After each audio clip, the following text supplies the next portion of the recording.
안녕하세요. 오늘은 더욱 믿음 튼튼 13번째 10장강으로 지난번에 이어서 출애굽기의 서론 부분을 계속 공부하도록 하겠습니다.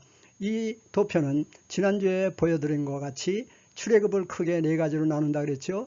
먼저 하나님께서 모세를 통해서 이스라엘 백성들을 구출하시고 그들을 인도하시고 구름과 불기둥으로 인도하셔서 어디까지 갔냐면은 시내의 광야에 갔죠.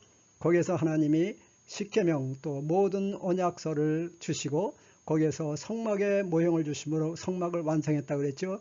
이 네 가지를 크게 구분할 때 첫 번째 구출하심, 여기를 이제 지난번에 애굽에 있는 이스라엘 민족에 대해 생각했습니다.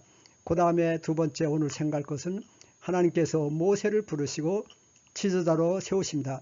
그리고 그 이후에 10가지 재앙과 유월절을 통해서 이제 그 이후에 애굽에서 언제 출발하냐면은 성경에 보면 1월 15일 그때를 첫 해로 했을 때 첫 해 1월 15일 날 이제 애굽에서 출애굽되죠. 그러면은 오늘은 모세를 부르시고 지도자로 세우시는 과정에서 먼저 모세의 생애를 생각해 보도록 하겠습니다. 네, 모세의 생애를 크게 세 가지로 나누려면은 먼저 왕자로 바로 궁전에서 40년을 지나고 두 번째는 목자로서 미디안 광야에서 40년을 지났죠. 세 번째는 또 선지자로 출애굽 광야에서 40년을 지납니다. 다시 말하면은 하나님께서 그를 부르시고 그에게 능력을 주심으로 모든 이스라엘 백성들을 이렇게 출애굽시키고 거기에서 이제 요단강과 모압 광야까지 그 40년 동안을 이렇게 백성들을 지도하는 선지자로 40년을 지나는데, 그러니까 목자로 일할 때는 여기에서 40년을 지냈으니까 선지자로 출애굽할 때는 80세가 되었겠죠. 그러면은 왕자로 바로 궁전에서 지나는데 이것은 그 자신만을 위한 것이 아니었고 하나님의 특별하게 쓰시기 위한 하나님의 훈련하시는 목적이었습니다. 제가 읽겠습니다. 그는 애굽의 학문과 지혜, 제왕제도, 지도력 등 호화로운 환경에서 애굽의 최고 교육을 받았습니다. 이는 그 자신을 위한 것이 아니었으며 하나님 나라를 위해 쓰임받기 위한 것이었습니다. 다시 말하면 우리가 앞으로 공부하겠지만은 모세가 백성들을 인도하고 시내산에 갔죠. 거기에서 십계명과 모든 언약서를 받고 하나님께서 모세에게 말하기를 거기에 이와 같이 그 언약한 모든 것 또 율법 등을 다 기록하라고 말씀하셨습니다.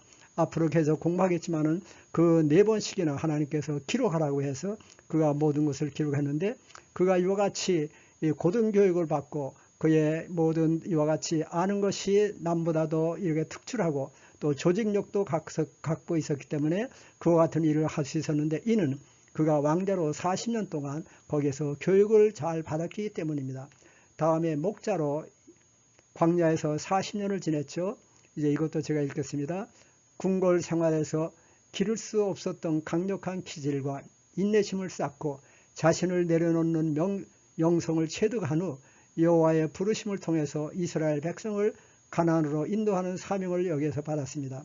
그리고 또 마지막으로는 이 40년 동안 신령한 능력을 부여받고 10가지 재앙을 통해 강팍한 바로 임금을 굴복시키고 온 이스라엘 백성을 애굽에서 구출하여 가나안 땅으로 인도하였습니다.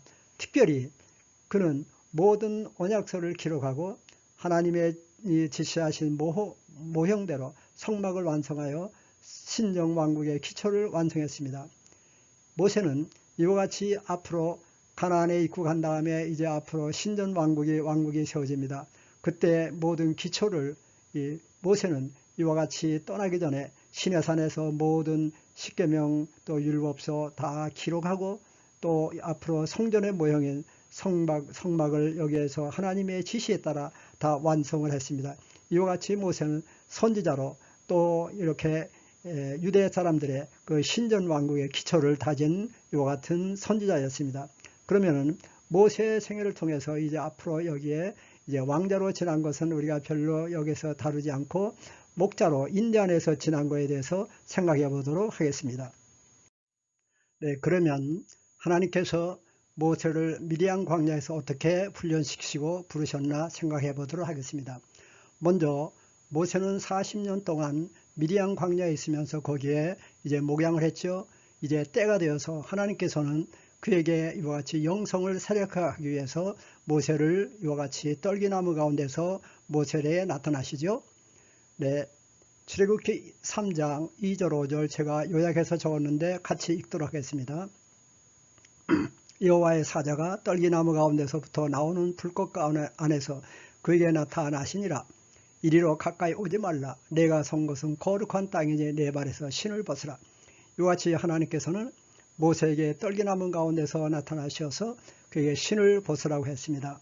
이제 신을 벗으리라는 뜻을 생각을 한다면은, 신발은 인간이 자기 뜻을 실현시키고자 신고 돌아다니게 해주는 수단입니다. 그 신발을 벗는다는 것은 자기 뜻을 이루는 노력을 그만둔다는 결단입니다. 곧 자기 권리를 포기하는 것을 뜻합니다. 그러므로 부름받은 모세가 이스라엘 백성을 인도하는 사역에 자기 뜻을 버리고 온전히 하나님만을 의지하라는 뜻입니다. 다시 말하면 그가 선 곳에 그 자기의 이제 신을 벗는 것은 거기에 신이 불결한 것이기 때문에 벗는다는 의미보다도, 여기에 지금 우리가 생각한 대로 이제 자기가 이스라엘 백성들을 가나안 땅으로 인도하는데 자기의 생각대로가 아니고 자기의 모든 이렇게 이 수단을 버리고 온전히 하나님께 복종한다는 이와 같은 뜻에서 신을 벗는다고 우리가 생각을 해봅니다. 그러면은 하나님께서는 그에게 이렇게 영성을 새롭게 한 다음에 그를 이와 같이 부르시고 보내십니다. 출애굽기 3장 9절 10절에 보면은, 여기도 같이 읽을까요? 이제 가라.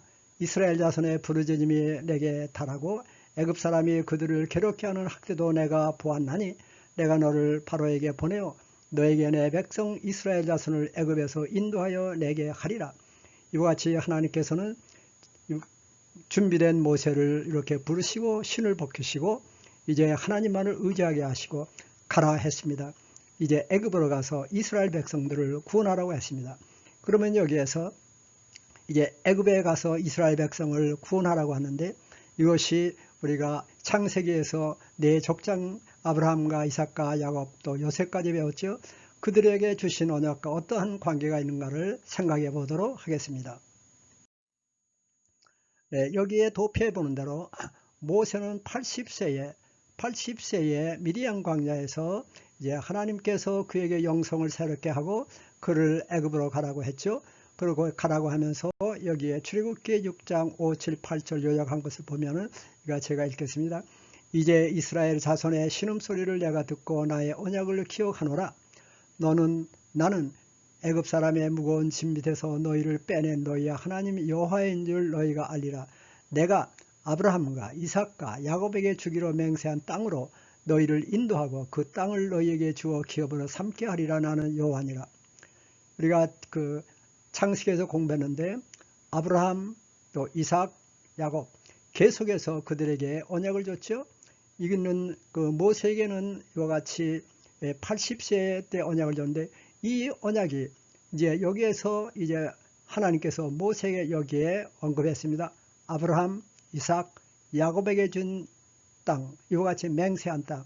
그러면은 이제 아브라함이 85세 때 창세기 15장에 보면은 그 헤브론에 있을 때 하나님께서 내 자손을 하늘의 별보다 더 많게 한다는 것을 믿고 하나님께서 그가 믿으니 그 믿음을 의로 보셨다고 합니다. 그러면서 아브라함에게 이와 같이 약속하신 언약을 보면은 창세기 15장 13절 14절, 이 언약은 여기에 그 모세가 80세였는데 이때는 애굽에 430년 있고 이때 아브라함에서 이제 야곱이 갈 때까지 205년, 그러니까 그 600년 전에 아브라함에게 하신 이와 같은 언약입니다. 네, 여기에 창세기 15장 13절 14절 다시 같이 읽겠습니다. 너는 반드시 알라. 내 자손이 이방에서 객이 되어 그들을 섬기겠고 그들은 400년 동안 내 자손을 괴롭히리니 그들이 섬기는 나라를 내가 징벌할지며 그 후에 내 자손이 큰 재물을 이끌고 나오리라. 여기서 말한 건 뭡니까? 내 자손, 그러니까 아브라함의 자손. 다시 말하면은 이제 여기에 있던 애굽에 살던 모든 아브라함의 자손을 괴롭히리니 그들이 섬기는 나라를 내가 징벌할지며 애굽을 징벌하고 그 후에 내 자손이 큰 재물을 이끌고 나오리라. 모세가 이제 이와 같이 이끌고 나오게 됐죠. 이것은 비단 아브라함뿐 아니고 야곱과 요셉에게도 주신 언약인 것입니다. 네, 여기 보면은 야곱에게 주신 언약, 야곱에게도 이와 같이 언약을 줬죠. 야곱이 130세 때 어디로 갔죠? 애굽으로 이주했는데 이때 130세가 되었을 때 그 모세는 여기서 80세에 갔는데 이 기간을 보면은 430년입니다. 출애굽 12장 40절에 보면은 400년 전에 야곱에게도 같은 약속을 해줬습니다. 네, 여기에 같이 읽을까요? 나는 내 아버지의 하나님이니 애굽으로 내려가기를 두려워하지 말라. 내가 거기서 너로 큰 민족을 이루게 하리라. 내가 너와 함께 애굽으로 내려가겠고 반드시 너를 인도하여 다시 올라올 것이며 요셉이 그의 손으로 내 눈을 감기리라. 여기 보면은 야곱은 모세보다도 430년 전에 있던 일이죠. 그리고 이제 아브라함보다는 200년 후에 있던 일입니다. 계속해서 하나님은 600년 전에 그 언약 계속해서 모세에게 실현할 뿐 아니고 야곱에게도 주신 것입니다. 그뿐 아니고 또 요셉은 이같이 국무총리로 있다가 이제 110세에 세상을 떠났는데 요셉은 이와 같이 아브라함과 이삭과 야곱에게 주신 언약을 굳게 확신하고 반드시 이제 여기에 있는 자기의 백성들이 가나안 땅을 갈 것을 확신하고 그가 세상을 떠날 때 유언을 한 것도 있습니다.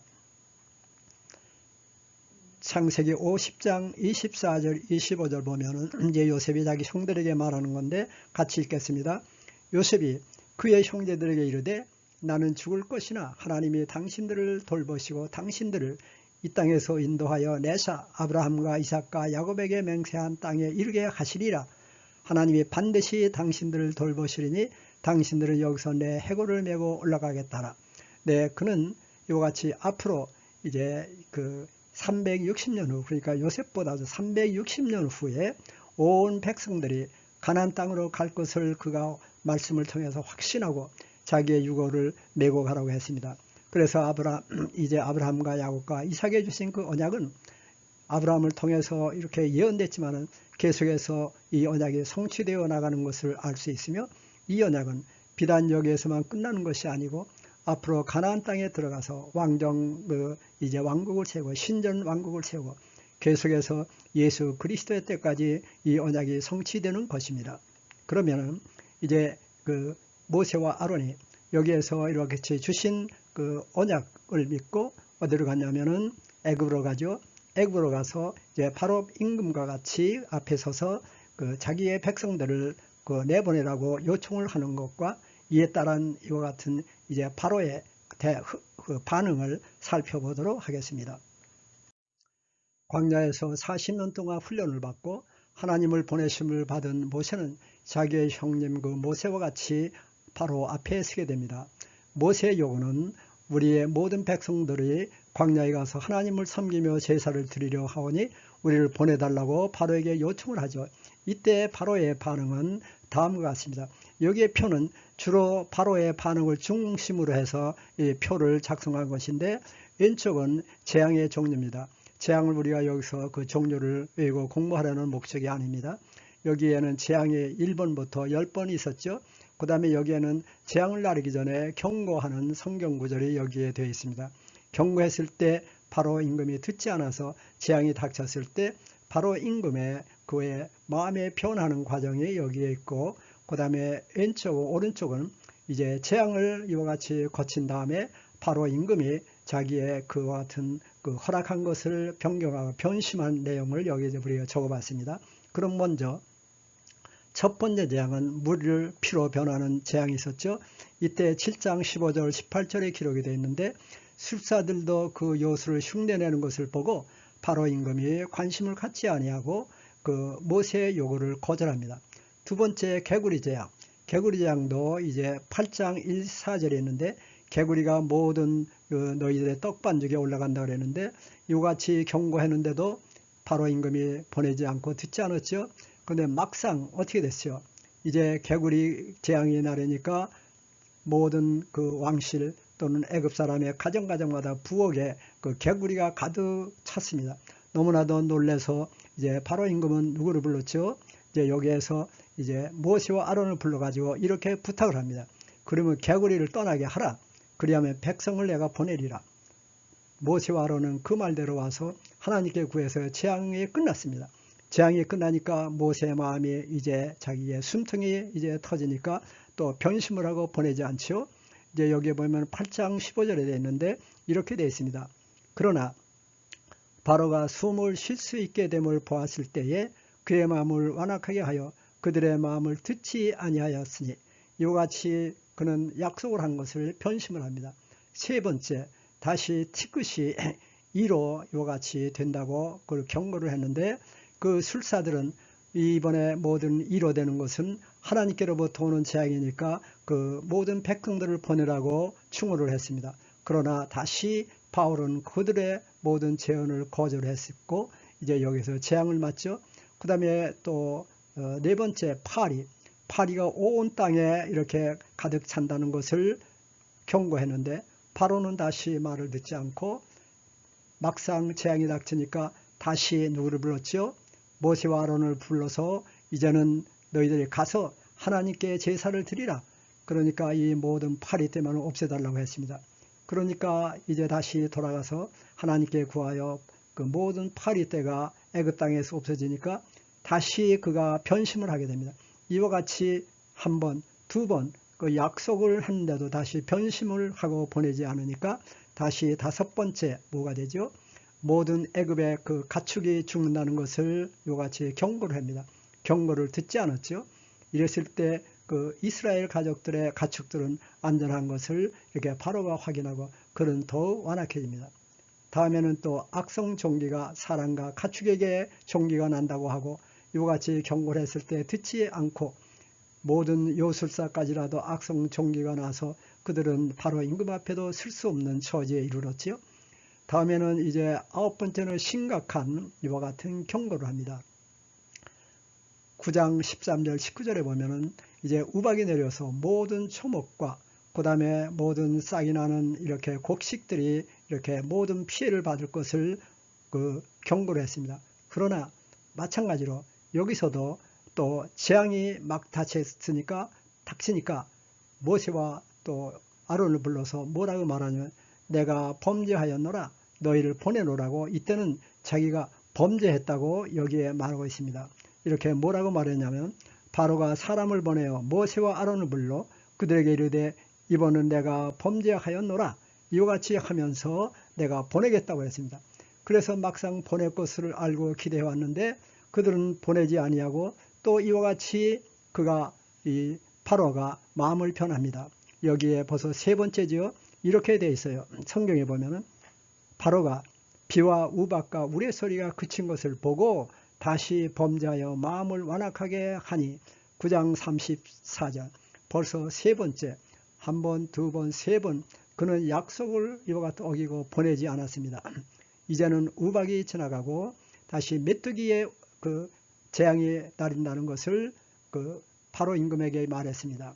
이 말은 그들에게 심각했습니다. 특별히 바로의 신하들은 그의 말을 듣고 임금에게 이와 같이 충고를 합니다. 우리나라가 망한 것을 알지 못합니까? 이렇게 하면서 이제 바로 임금에게 그 백성을 보내라고 합니다. 그러나 바로 임금은 이와 같이 그 말을 듣고 처음으로 이와 같이 재앙이 내리기 전에 이 모세와 아론을 불러서 그러면은 이 메뚜기의 재앙이 물러가도록 해 주겠는데 먼저 너희들 장정만, 여기 보면은 다 가지 말고 아이들은 두고 장정만 가서 여호와를 섬기라고 했습니다. 그러나 모세가 거기에 불응하자 모세를 쫓아버립니다. 그 이후에 막상 재앙이 내렸습니다. 재앙이 내리니까 이제 모든 이제 그 초목뿐 아니고 모든 그 이삭들이 모든 이와 같은 곡식의 이삭들이 초토화됐지요. 메뚜기에 의해서. 그랬을 때 다시 모세와 또 아론을 불러서 그는 이번만 죄 용서하고 죽음만을 떠나게 하라고 그는 말하고 있습니다. 이때 뭐라고 말했냐면은 바로가 모세와 아론을 급히 불러 이르되 내가 너희의 하나님 여호와 너희에게 죄를 지었으니 바라건대 이번만 나의 죄를 용서하고 이 죽음만은 내게서 떠나게 하라. 이와 같이 그들은 이제 이 모세와 이 아론에게 이와 같이 자기의 나라가 초토한 것을 보고 떠나게 해달라고 부탁을 합니다. 그래서 다시 모세와 아론은 하나님께 구해서 재앙이 떠났죠. 재앙이 끝났으니까 어떻게 됩니까? 다시 변심을 합니다. 재앙이 끝난 것을 보고 그들은 변심을 해서 다른 재앙을 또 만나게 됩니다.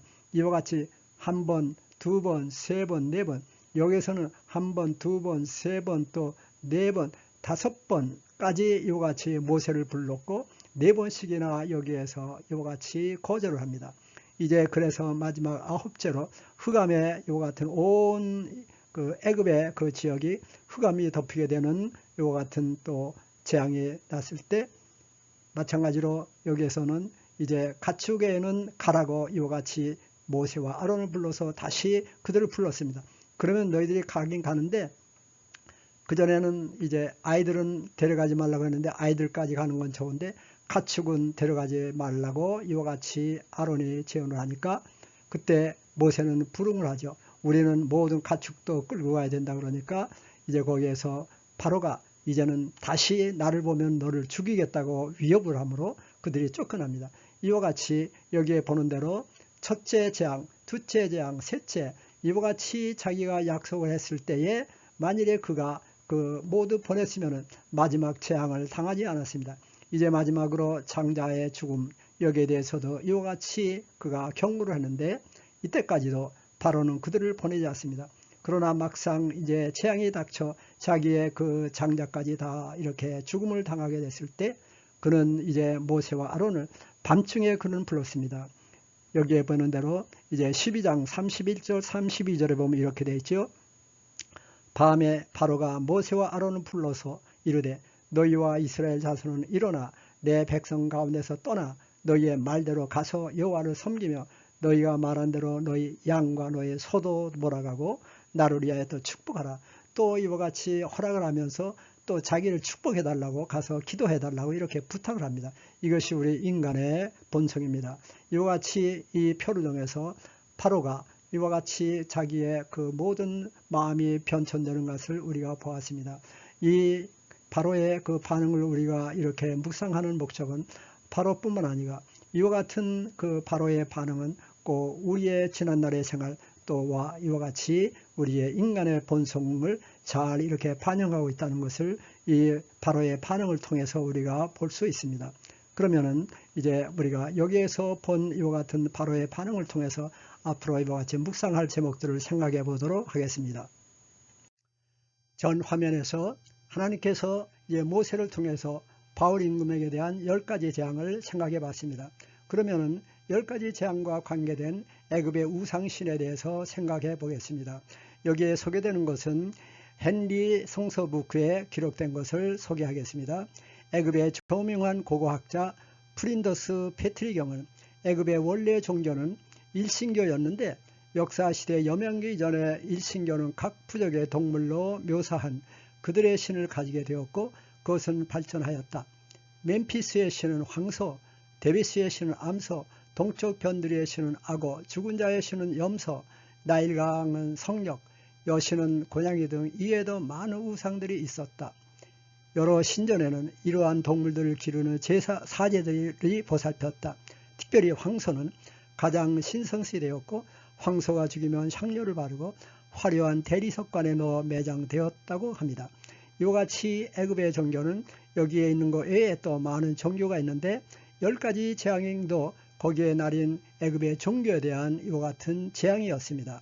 여기에 보면은 먼저 10가지 재앙이 있는데 첫 번째는 물을 이와 같이 피로 변했죠. 그것은 나일강의 신에 대한 이와 같은 재앙입니다. 타격을 이 재앙을 이렇게 나일강의 신이 받은 것입니다. 그 다음에 두 번째는 개구리의 여신, 세 번째는 땅의 신, 네 번째는 갑충신, 그 다음에 다섯 번째는 황소신. 위에 이와 같이 설명한 대로 황소가 죽으면 이와 같이 신성시하고 대리식관에 묻는 이와 같은 이렇게 신을 숭배했는데 다섯 번째 황소신에 대한 이와 같은 타격을 열재앙을 통해서 그 신들이 받은 것이고 여섯 번째는 육체의 신, 일곱 번째는 공중의 신, 여덟 번째는 곤충신, 아홉 번째는 태양신, 열 번째는 생명신, 장자의 죽음, 이거는 생명신에 대한 이와 같은 재앙으로 그 모든 신들이 타격을 받은 것입니다. 이와 같이 애굽에 있던 이스라엘 백성들은 많은 우상신의 이와 같은 환경에서 430년을 살게 되었습니다. 그러면 이와 같은 것을 우리가 알아둘 것 외에 계속해서 묵상을 해본다면은, 먼저 그러면은 왜 하나님께서 10가지의 재앙을 내리신 후에 출애굽을 시키셨나 생각을 한다면은, 이 이스라엘 백성들이 하루라도 빨리 이렇게 출애굽하면 좋은데 그냥 단번에 마지막 10번째 재앙이 뭐였지요? 장자의 죽음을 통해서 재앙을 내리셨으면은 바로 임금이 보내지 않았을까 생각하는데, 여기에는 분명히 하나님의 목적이 있었을 것입니다. 이것도 제가 작성한 교환을 그대로 읽겠습니다. 이스라엘 백성들은 430년 동안 애굽의 신들에게 익숙한 삶을 살아오면서 하나님이 누구시며 어떤 분이신 것을 잘 모르고 지나왔습니다. 그러므로 10가지 재앙은 바로 왕만을 징치하시는 것이 아니었으며, 이를 통해 이스라엘 백성들에게 하나님의 존재와 그 능력을 보여주므로 실물 교육을 시키려는 목적이 있었던 것입니다. 다시 말하면 이스라엘 백성들이 430년 동안 그들의 그 애굽의 우상의 그 환경에서 젖어 있었기 때문에 하나님의 존재를 이렇게 잊어버리며 또 그 능력을 그들이 또 점점 잊어버리기 때문에 하나님께서는 이와 같이 이스라엘 백성들이 가나안 땅에 들어가기 전에 실물 교육을 통해서 하나님의 존재와 그의 능력을 보여주므로 그들이 앞으로 가나안 땅에 들어가서 우상에 젖지 않고 이와 같이 하나님만을 섬길 수 있도록 이와 같은 실물 교육을 시키는 데 목적이 있었던 것입니다. 그러면은 마지막으로 바로 임금의 반응과 우리 인간의 본성을 생각한다면 이것도 제가 그냥 읽죠. 바로 임금은 재앙의 경고를 받을 때마다 모세의 경고를 무시했다. 막상 재앙이 닥치면 모세와 아론을 6번이나 급히 불러 백성들을 보내겠다고 약속했습니다. 그러나 재앙이 거치면 다시 변심하여 약속을 지키지 않았습니다. 바로의 본능은 우리 죄인들의 본성을 그대로 보여주고 있습니다. 이와 같이 바로의 이 반응을 통해서 우리가 한 것 같이 그는 몇 번이나 변심을 했습니다. 그뿐 아니고 그 전에 변심을 하지 않고 그 모든 이스라엘 백성들을 보내줬으면 10가지 재앙을 당하지 아니하고 그냥 보내줄 수 있었는데, 우리는 이를 통해서 바로 임금의 반응은 곧 우리 인간의 본성을 그대로 보여주는 것으로 생각하며 곧 이것은 우리 자신들의 본성과도 같은 것이라고 이 교훈을 우리가 받을 수 있습니다. 그러므로 우리가 이와 같이 깨달음을 받았을 때 우리가 결심한 거 변심하지 아니하고 끝까지 이렇게 우리가 하나님께서 인도하시는 길로 우리가 산다면 바로 임금과 같이 어리석은 삶을 살지 않을 것을 우리가 이것을 통해서 교훈을 받을 수 있습니다. 그러면은 오늘 공부는 여기서 끝나고 다음에 그 출애굽기 11장, 12장 여러분들이 읽고 오기를 바랍니다. 11장은 10절로 되어 있고 12장은 51절로 되어 있습니다. 다음에는 이제 마지막 재앙, 그 장자의 죽음에 관련해서 그 이후에 6월절을 지나고 그 애굽을 출국하는 이와 같은 행적을 생각하도록 하겠습니다. 그러면은 계속해서 다음 화요일 날 계속 진행하겠습니다.